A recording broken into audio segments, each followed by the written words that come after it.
தாவேக்கால இப்ப அடிச்சிட்டு இருக்காங்களே சார் உட்கட்சியிலே அந்த கட்சி அலுவலகத்துக்குள்ளே நின்று எல்லாரும் போராட்டம் பண்ணிட்டு இருக்காங்க.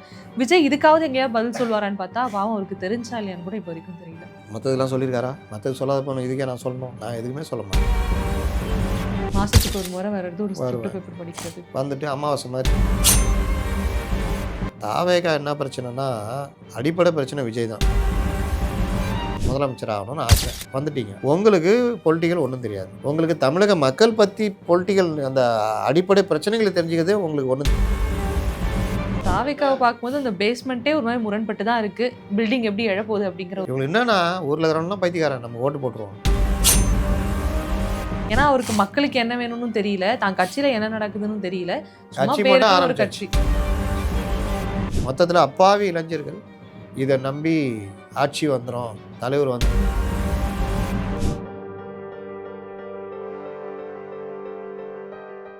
டேக்கு நேயர்களுக்கு வணக்கம். இன்றைய அரசியல் கலந்துரையாடலுக்காக நம்மோடு இணைந்திருக்கிறார் அரசியல் விமர்சகர் திரு முத்தலிஃப் அவர்கள். வணக்கம் சார். வணக்கம். தாவேக்கால இப்ப அடிச்சிட்டு இருக்காங்களே சார் உட்கட்சியிலே அந்த கட்சி அலுவலகத்துக்குள்ளே நின்று எல்லாரும் போராட்டம் பண்ணிட்டு இருக்காங்க. விஜய் இதுக்காவது எங்கேயாவது பதில் சொல்வாரான்னு பார்த்தா பாவம் அவருக்கு தெரிஞ்சா இல்லையான்னு கூட இப்போ வரைக்கும் தெரியல. மற்றதெல்லாம் சொல்லியிருக்காரா? மற்றது சொல்லாத போன இதுக்கே நான் சொல்லணும்? நான் எதுவுமே சொல்ல மாட்டேன். மாசத்துக்கு ஒரு முறை வர்றது ஒரு ஸ்கிரிப்ட் வருவேன். பேப்பர் படிக்கிறது. வந்துட்டு அமாவாசை மாதிரி, பௌர்ணமி மாதிரி வந்துட்டு சீனை போட்டு மறுபடியும் உள்ளே போய் அடைஞ்சிக்குவேன். தாவேகா என்ன பிரச்சனைனா அந்த நான் 2-3 இதில் இன்றைக்கி பேசிட்டேன். அடிப்படை பிரச்சனை விஜய் தான். விஜய் தான் பிரச்சனை. வேற என்ன? நீங்கள் இப்போ இந்த நிறுவனத்துலேருந்து போய் திடீர்னு உங்களுக்கு ஒரு 5 கோடி ரூபா ஒருத்தர் கொடுக்குறாரு, இன்வெஸ்ட் பண்ணுறாரு. நீங்கள் ஒரு நிறுவனம் ஆரம்பிச்சிருங்க மேடம் அப்படின்னோடனே நீங்கள் நிறுவனம் நடத்தணும், நமக்கு கொஞ்சம் அனுபவம் இருக்குது, சரி இன்னும் கொஞ்சம் அனுபவம் உள்ள ஆளை சேர்த்துக்கலாம், முத்தலிஃப் சார் வரீங்களா, மற்ற ஒரு இதெல்லாம் நடத்திருக்கீங்க, உங்களுக்கு நான் ஏதோ நினச்சிக்கிறீங்களா என்கிட்ட ஒர்க் பண்ண, அதெல்லாம் என்ன மேடம், சம்பளம் கொடுத்தா வேலை செய்ய போகிறோம், உங்களுக்கு ஹெட் பொசிஷன் தரேன், நீங்கள் ஆள்லாம் எடுங்க, நல்லா பண்ணுங்கள் அப்படின்னா. இப்போ உங்களுக்கு எப்படி இருக்குன்னா, அப்பா நம்மளும் சிஓவாக இருக்கலாம், இவர் எல்லாத்தையும் பார்த்துக்குவார், நமக்கு பிரச்சனை இல்லை, ஏதாவது பிரச்சனை வந்தால் கூட அவர் சமாளிச்சுக்குவார். அப்போ நான் சொல்கிறேன், மேடம் இந்த இந்த சேனலில் நல்லா ஒர்க் பண்ண இவர் இருக்குதுக்கு, நம்ம பொலிட்டிக்கல் இது என்டர்டெயின்மெண்ட்டு, சினிமா, எஸ்சிஓ இது எல்லாம் பண்ணுறாங்க, எல்லாம் நீங்கள் பண்ணுங்கள் சார், உங்களுக்கு தெரியாதா? ஆமாம் முடிச்சா. இதே நீங்கள் உங்கள்கிட்ட 5 கோடி கொடுத்து இன்வெஸ்ட் பண்ண சொல்கிறேன், நீங்கள் என்ன பண்ணுறீங்க அப்படி பார்க்குறீங்க, 5 கோடி ரூபா இது ரைட்டு, நம்ம சொந்தக்கார பையங்கிறான், டேய் என்னடா பண்ண, இல்லாட்டி உங்களோட காலேஜில் படித்த பையன் சும்மா ஜாலியாக சுற்றிட்டு இருக்கோம், டேய் வாடா நான் இதே ஆரம்பிக்கிறேன், நான் தான் சிஇஓ, நீ தான் எடிட்ரு, யூடியூப் ஆரம்பிக்கலாம், என்கிட்ட பணம் வந்திருக்குது அப்படின்னு கொடுத்தீங்க வச்சுக்கிங்க, அவருக்கு எதாவது தெரியுமா?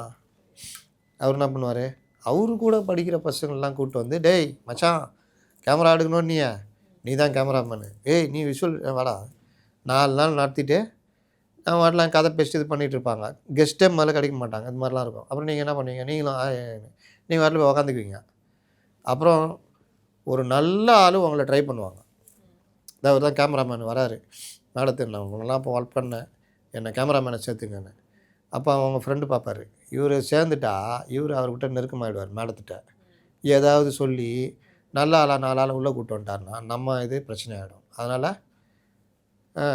உங்ககிட்ட சொல்கிறது, நான் அவரை பார்த்துக்கிறேன், ஏன்பா எதாக இருந்தாலும் அவரை பேட் பண்ணிக்கோ, அவர் ஏப்பா வீட்டுக்கு போ, கொஞ்ச நாள் பார்த்து எங்கேங்க அவர் வரமாட்டேன்ட்டு போயிட்டாருங்க. அப்போது பிரச்சனை எங்கே? உங்ககிட்ட தான். எதையும் கவனிக்காமல் தகுதியான ஆளை தேர்ந்தெடுக்காமல் விட்டால் நிறுவனம் என்ன ஆகும், கொஞ்ச நாள் அதுனா 5 கோடி அதில் செலவு, இதில் செலவு, அதில் செலவுன்னு கார் வாங்கிக்கலாம், கெஸ்ட்டை கூப்பிட்றது காரில் போகலாம், அது லாஸ்ட்டில் ஒன்றும் இல்லாமல் போயிருக்கும். இதைத்தான் விஜய் செய்கிறார். என்ன பண்ணார், கட்சி ஆரம்பித்து முதலமைச்சர் ஆகணும்னு ஆசை, வந்துட்டீங்க. உங்களுக்கு பொலிட்டிக்கல் ஒன்றும் தெரியாது, உங்களுக்கு பத்திரிகையாளர் சந்திக்கிறதுல பிரச்சனை, உங்களுக்கு அறிக்கை எழுதுறதுல பிரச்சனை, உங்களுக்கு தமிழக மக்கள் பற்றி பொலிட்டிக்கல் அந்த அடிப்படை பிரச்சனைகளை தெரிஞ்சுக்கிறதே உங்களுக்கு ஒன்றும் தெரியாது. அப்போ இதெல்லாம் ஈடுகட்டுற மாதிரி ஒரு ஆளை பார்த்து கட்சி ஆரம்பிக்கிறேன், நீங்கள் தான் பொதுச் செயலாளர் வாங்க, இருந்து நடத்தி கொடுங்க, கட்சியை எப்படி பண்ணணும்னு பண்ணுங்கள், எனக்கு இதெல்லாம் பிரச்சனை இருக்குது, நான் என்னுடைய என்னுடைய ஃபேஸ் வேல்யூ அதில் நீங்கள் வாங்க பேசுங்க, நான் வருவேன் போவேன். நீங்கள் கட்சியை பார்த்துக்கணுன்னா நல்ல ஆளை போட்டால் அவர் என்ன பண்ணுவார், அவர் 10 நல்ல ஆளை போடுவார், ஏன்னா அவருக்கு ஒன்றும் பயம் இல்லையே, அவருக்கு இன்செக்யூரிட்டி இருக்காது. அவர் என்ன பண்ணுவார், 10 தலைவர்களை எடுத்து எல்லாம் இது பண்ணி மாவட்டம்லாம் ரெடி பண்ணி கட்சி மாவட்ட செயலாளர் நியமித்து சார்பு அணிகள், இளைஞர் அணி, மகளிர் அணி, மாணவர் அணி, அந்த அணி இந்த அணி, அதுக்கு இந்த தலைவரை கட்சி ஆஃபீஸ் ஒன்று தொடங்கணும், சிட்டிலேயே ஒரு இடம் வாங்குங்க. வாங்கிடுவோம். எதுனா நீங்கள் எப்போ ஒரு தடவை வந்தால் போதும், நாங்கள் வந்து எல்லோரும் உட்காருவோம், டெய்லி வர்றது பேசுறது இதெல்லாம். அப்போ ஒரு ஜனநாயகமாக கட்சி இயங்கும். அந்த மாவட்டம் இந்த மாவட்டம் என்ன பிரச்சனை, மாவட்டத்தில் இருக்கவங்க நேராக கட்சி ஆஃபீஸ் வாங்க, எதாவது நான் மனு கொடுங்க, என்ன பிரச்சனை பேசும் அப்படின்னா ஒரு இது இருக்கும். இப்படி போனால் விஜய்க்கும் பிரச்சனை இருக்குதா? பத்திரிக்கையாளர்லாம் பண்ணாலும் வாப்பா ப்ரெஸ் உட்காருங்க, என்ன பிரச்சனை, விஜய் வருவாருங்க, அவர் இப்படி தான் வருவார், உங்களுக்கு என்ன கேட்கணும் கேளுங்க, இந்த பிரச்சனை இல்லை இந்த பிரச்சனை இதுதான். அறிக்கை விட்டிங்களா? நேற்றே வந்துச்சு அறிக்கை. அவருக்கு ஒரு டீம் போட்டு, ஒரு ரிசர்ச் டீம் போட்டு இதில் எப்படி பண்ணலாம் அது பண்ணலாம். இப்போ அவர் என்ன பண்ணுவார், 10 பத்திரிகையாளரோட தொடர்பு வச்சுருப்பார், இந்த பிரச்சனை இப்படி அணுகுங்கன்னு அவங்களே ஐடியா கொடுப்பாங்க, இப்படி போகும். நீங்கள் என்ன பண்ணீங்க, புஷி ஆனந்தை கூப்பிட்டு பொதுச் செயலாளர், நான் சொன்னேன்ல அவங்க கூட காலேஜில் படித்த பையனை போடணும், அந்த மாதிரி எப்போ என் கூட மன்றத்தை பார்த்து நல்லா டிக்கெட்லாம் விற்று 150 ரூபா டிக்கெட் 1500 விற்று நல்லா மற்ற வேலையெல்லாம் பார்த்து ஈவெண்ட்டு மேனேஜ்மெண்ட் வேலையை நல்லா பார்த்து சேருகிற யாரும் தூக்கின்னு போகாமல் மைக்கை வச்சுனாங்க இங்கே சுற்றி பைக் எடுத்து சுற்றி நல்லா பார்த்துக்கிறேன், அதனால் கட்சி ஆரம்பிச்சுக்கிறேன், நீ வந்து போச்சல் ஆகிடு. இவருக்காவது தெரியணும்ல, இவருக்கும் ஆசை பொதுச் செயலாளர், தகுதியே இல்லை, ஆனாலும் வந்து உக்காந்துனார். இன்றைக்கி பலருக்கும் என்ன பிரச்சனைனா, என்னுடைய உயரம் தெரிஞ்சு தான் நான் பண்ணணும். அப்போ தகுதியே இல்லைன்னா அது கூட குறை சொல்ல மாட்டேன், வந்து தகுதியை வளர்த்துக்குங்க. இப்போ என்னை கொண்டு போய் ஒரு சேனலில் ஹெட்டாக உட்கார வச்சாங்கன்னா அதில் பல பிரச்சனைகள் இருக்குது, எல்லாம் எனக்கு தெரியணும்னு இது கிடையாது. ஆனால் ஒரு எண்ணம் இருக்கு, அதுக்கேற்ற ஆட்களை இது பண்ணுறது. இன்னொன்று டெக்னாலஜி என்ன விஷயம் இருக்குன்னு தெரிஞ்சுக்கணும், அதில் நம்ம எக்ஸ்பர்ட்டாக பார்க்கணும். இப்படிலாம் பண்ணுனா எல்லாருக்கும் மதிப்பு கொடுக்கணும். இதெல்லாம் பண்ணிங்கன்னா நீங்கள் ஈஸியாக ஒரு தலைமைக்கு வந்துடலாம். தலைமை என்பது தான் மட்டும் ஆடுறதில்லை, 10 தலைமையை உருவாக்குறது தான் தலைமை. 10 பேர்கிட்ட பிரச்சனை பிரித்து கொடுத்துட்டு அதை கண்காணிக்கிறது தான் தலைமை. அப்போ தான் உங்களுக்கு ஒர்க்கு நல்லா நடக்கும். எல்லோரையும் நம்பணும், யார் சரியில்லை தப்புன்னு அப்போ தான் தெரியும். யாரையும் நான் நம்ப மாட்டேன், யாரையும் உள்ளே விட மாட்டேன், இன்செக்யூரிட்டி. அப்போ புஷிக்கு என்ன ஆகிடுச்சு, கட்சி நடத்த தெரியாது, பத்திரிகையாளர்களை பார்க்க பயம், அரசியல் தெரியாது, பேசவும் வராது, எழுத சுத்தமாக வராது. இது எதுவுமே இல்லாமல் ஒரு பொதுச் செயலாளர் எப்படி வர முடியும்? வந்துட்டார். சரி, வந்தால் பிறகு நீ ட்ரைனிங் எடுத்துக்கலாம்ல, ஏதாவது அங்கே பேசி, அதுவும் கிடையாது. சரி, உனக்குன்னு ஒரு ரிசர்ச் டீம் வச்சுக்கிட்டு பண்ணலாம், அதுவும் கிடையாது.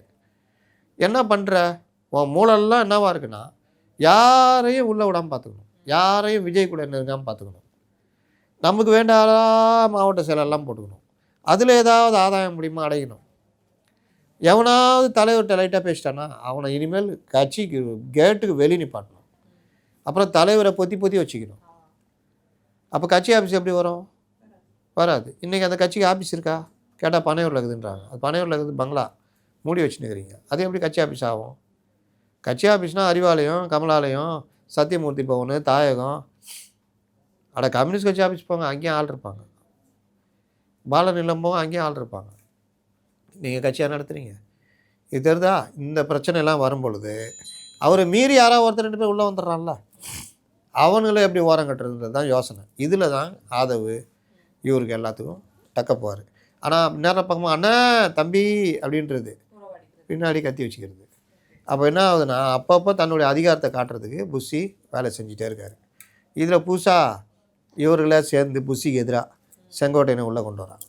செங்கோட்டையன் நம்மளுக்கு எல்லாம் நல்லது பண்ணுவார், அவரை வச்சுக்கலான்னு அவரையும் சேர்த்து தான் புஷி காலி பண்ண போகிறாரு. அதனால் இது பல கோஷ்டி. இதில் கட்சிக்காரங்க இவங்கெல்லாம் அடிச்சுக்கிறது. ஜானுன்னு ஒரு கேரக்டரு, அது வந்து சும்மா இப்போ நீங்கள் எல்லாம் நடத்துகிறீங்க, உங்கள் காலேஜ் ஃப்ரெண்டெல்லாம் வச்சுக்கிங்க, செக்யூரிட்டி வேலைக்கு வந்தது அது தனியாக வேலையை காமிக்குது. மேடம் இந்த மாதிரி விஷயம், மேடம் அந்த மாதிரி விஷயம் நான் பார்த்துக்கிறேன் மேடம், அப்படி இப்படின்னு நீங்களும் நம்புறீங்க. அப்போ அவர் 4 விஷயத்தை உங்கள்கிட்ட போட்டு கொடுக்குறாரு. இப்படி அந்த மாதிரி ஜானு விஜய்கிட்ட நெருங்கிட்டு அவர் தனியாக அவர் கட்சியை குளிபறிகிறவெல்லாம் அவர் தனியாக பண்ணிகிட்ருக்காரு.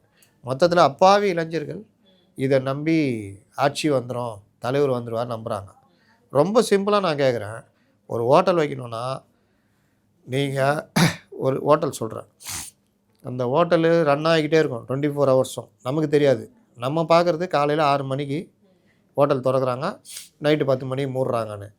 அது நம்ம போய் உக்காந்து சாப்பிட்ற நேரம். அப்போ வேலையாளர் ஒர்க் பண்ணுவான், சப்ளையர் ஒர்க் பண்ணுவான், சமையல்காரன் ஒர்க் பண்ணுவான், கேஷியர் ஒர்க் பண்ணுவார், இதெல்லாம் நடக்கும். ஆனால் நம்மளுக்கு அறியாமையே இன்னொரு வேலை நடந்துகிட்டே இருக்கும். மத்தியானத்தில் மளிகை சாமான்லாம் வந்து இறங்கும், காலையில் காய்கறி போய் வாங்கிட்டு வரோம், ஒரு டீம் வாங்கிட்டு வரோம், சமையல் மாஸ்டர் இங்கே ஒருனா அங்கே தனியாக சமையல் மாஸ்டர் வேலை செஞ்சுட்டு இருப்பாங்க. நைட்டு முடிஞ்சோடனே சப்ளையருங்கள்லாம் அந்த இடத்தெல்லாம் கழுவி சுத்தம் பண்ண க்ளீனருங்க இருப்பாங்க. எல்லாம் முடிஞ்சு அவங்க படுக்க போயிட்டு மறுபடியும் விடிய காலை மறுபடியும் வேலையை ஆரம்பிப்பாங்க. இது எல்லாமே 24 ஹவர்ஸ் நடந்துகிட்டே இருக்கும். முதலாளியும் இதுக்கு கூட ஏங்கிக்கிட்டே இருப்பார். எவனா லீவ் போட்டால் அதுக்கு வேறு ஆளை தேடணும். மாஸ்டர் போயிட்டானா இன்னொரு மாஸ்டர் பிடிக்கணும், அது இதுன்னு. ஹோட்டல் திறந்துட்டேன். அந்த ஒரு படம் வடிவேல் படம் வருமே, 10 தூங்கின்னு இருப்பாங்களே, சாருக்கு ஒரு ஊத்தப்பம் பாசா மாதிரி வடிவேலை போட்டு அடிப்பானுங்கல்ல. நாங்களே பொழுது ஹோட்டல் திறந்து தூங்கின்னு இருக்கிறோம், இங்கே வந்து எங்களை எழுப்பி தோசை கேட்குறீங்க. கண்டிப்பா. ஏன்னா அவருக்கு மக்களுக்கு என்ன வேணும்னு தெரியல, தான் கட்சியில என்ன நடக்குதுன்னு தெரியல. சும்மா கட்சி பேருக்கு மட்டும் ஒரு ஆரம்பிச்சாச்சு. கட்சி. கட்சியில் எல்லா கட்சியிலையும் பாருங்களேன், தொழிற்சங்கம்னு ஒன்று இருக்கும். சிஐடியு, ஏஐடியூசி, தோமுசா, அண்ணா தொழிற்சங்கம், ஐஎன்டியூசி, இப்படி இருக்குது. இந்த கட்சிக்கு இருக்குதா கேளுங்க. என் தொழிலாளிகளே இல்லையா நாட்டில்? ஆட்டோ தொழிலாளிலேருந்து எல்லாம் அவங்கள இருக்கான்ல. அவன் ஒரு போஸ்டிங் எதிர்பார்ப்பான், கிடைக்கல. ஆனால் ஒரு ஆட்டோ ஓட்டிகிட்டு இருப்பான், ஒரு வேன் டிரைவராக இருப்பான். தொழிற்சங்கம் வந்து அதில் போயிடுவோம். எங்கள் ஏரியாவில் நாங்கள் ஆட்டோ தொழிலாளெலாம் திரட்டி தாவேகா ஆட்டோ தொழிற்சங்கம், சிஐடி ஆட்டோ தொழிற்சங்கம் பார்ப்பீங்கள்ல, போர்டு இருக்கும்ல, அந்த மாதிரி தாவேகா தொழிற்சங்கம் அப்படின்னு இருந்தால் அதில் 10 ஆட்டோ டிரைவரு. இதை கேட்டால் அவங்க ரசிகர் மன்றத்தை கை காட்டுவாங்க. ரசிகர் மன்றமும் ஒரு தொழிற்சங்கமும் ஒன்றாயிடாதுல்ல. இப்போ ஆட்டோ தொழிற்சங்கம்னா தமிழ்நாடு ஃபுல்லாக தாவேகா ஆட்டோ தொழிற்சங்கம்னு இருக்க வச்சுக்கோங்க. நாளைக்கு மினிஸ்டர்கிட்ட போய் உட்காரலாம், எங்களுக்கு இந்த கோரிக்கை வேணும்னு கேட்கலாம், எங்கள் தொழிற்சங்கம் லெட்டர்பேடு கொடுக்கலாம். போக்குவரத்து தொழிற்சங்கம் பிடிசி இது இருக்குல்ல, மெட்ரோ, அதில் இருக்கிற எம்ப்ளாயில் ஒரு 20% தாவேகாவில் சென்ட்டாக வச்சுக்கோங்க. தாவேகா தொழிற்சங்கம் நாளைக்கு சம்பளத்துலேருந்து பல பிரச்சனைக்கு போய் உக்காரலாம்ல. அதுக்கு தான் ஒரு நிர்வாகி இருப்பார், புஷி வர மாட்டார். அந்த தொழிற்சங்க தலைவர் யாரோ அவர் தான். மின்சாரம் வாரியம் இருக்குது, அதில் இந்த மாதிரி நான் சொல்கிறேன். ஹோட்டல் தொழிலாளிகள், இது ஸ்விக்கி ஜொமேட்டோ ஓட்டுறவங்க, ஐடி பார்க்கில் எங்கே வேணாலும் நீங்கள் இது பண்ணலாம். அப்போது அந்த சைடே இவங்க போல பாருங்கள்.